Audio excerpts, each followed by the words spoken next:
Andy, how are you? Good. Looking at the team, was there a temptation to stick with as many who started against England, or was it rotation key? I wouldn't say rotation, no. I'd say whatever's right for the team and the group going forward, and I'm making sure that we're able to find out about people who deserve a chance to compete for a shirt. And I suppose there's all sorts of different dynamics that's within that squad. Somebody like Tom Stewart, he deserves to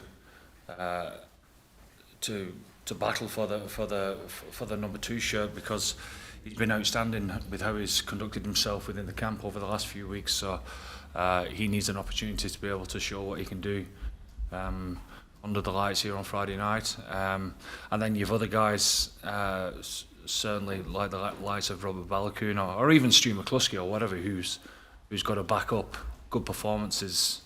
And making sure that is a consistent thing that they're able to keep pushing on with the game. So, I mean, we could go through the whole group in that regard, really. Jacob, another chance for him to impress on the wing, to try and get that France performance out of his system? Well, I suppose there's a few others that had the opportunity to be able to do that against Italy and against England.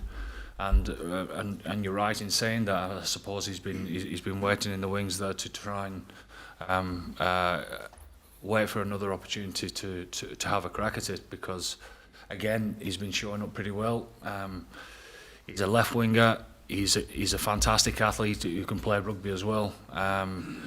And we've seen him growing behind the scenes. He's got an opportunity now to go and do it on Friday night, and we're looking forward to that. Neil and Derek. I know you don't put too much stock in the provinces where the players are playing, but it's been a while since we've had 5 Ulster players in the starting 15 and 7 in a match. Do you know, honestly, Brina's just told me that, and honestly, I said this the whole time. I didn't know that. It's brilliant, isn't it?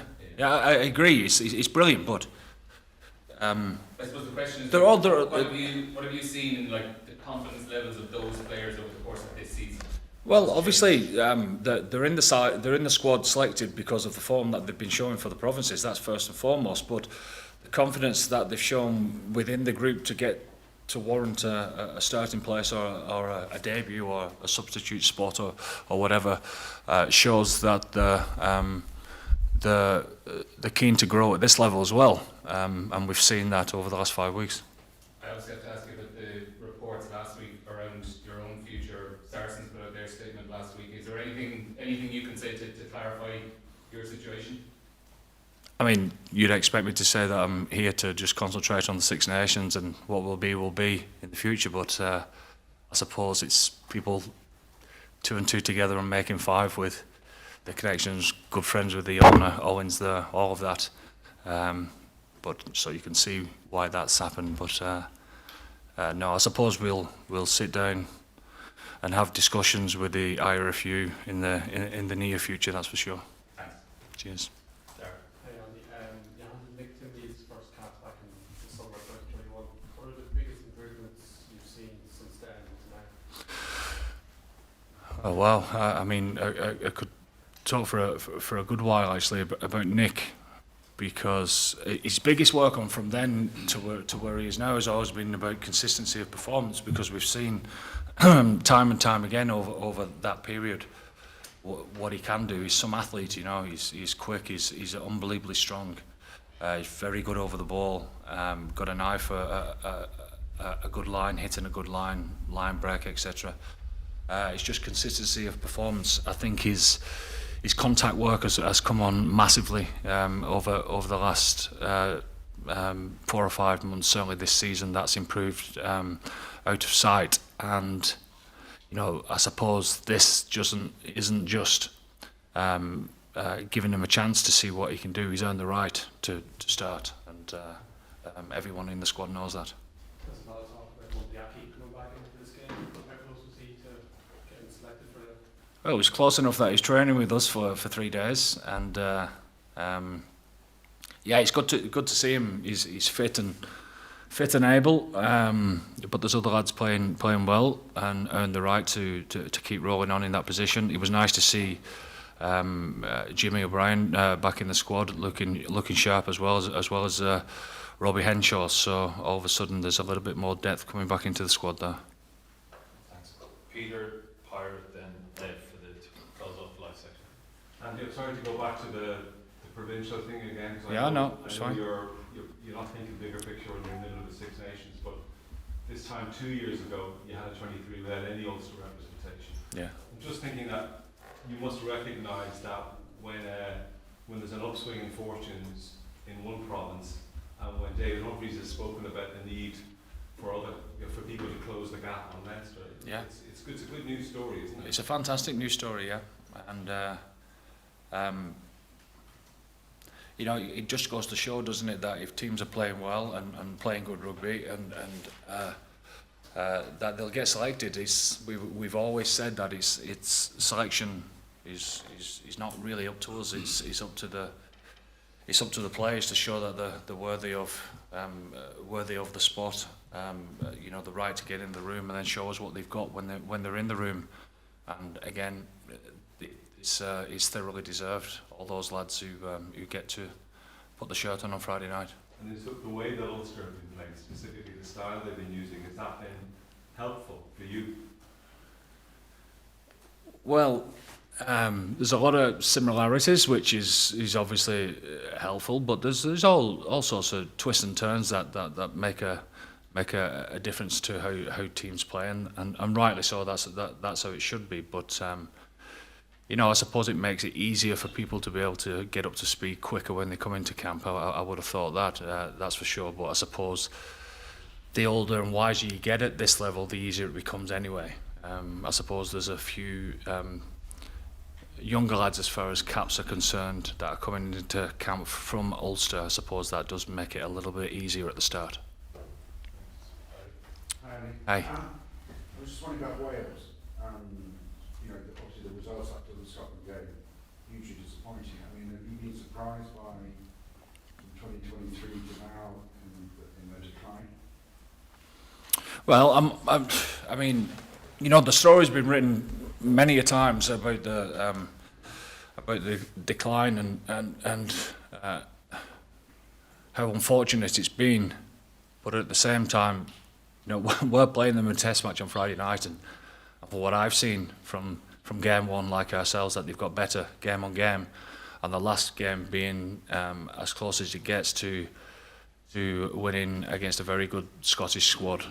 So therefore, we've heard from the Welsh camp the confidence that they've got from that, and they're coming to Dublin on Friday night with a spring in the step, and we've heard that they're very familiar with how our lads play because of the familiarity with the URC and all of that. And I suppose, what influences that is probably the result last year against us as well. So it's up to us to make sure that we show them that we've moved on as well.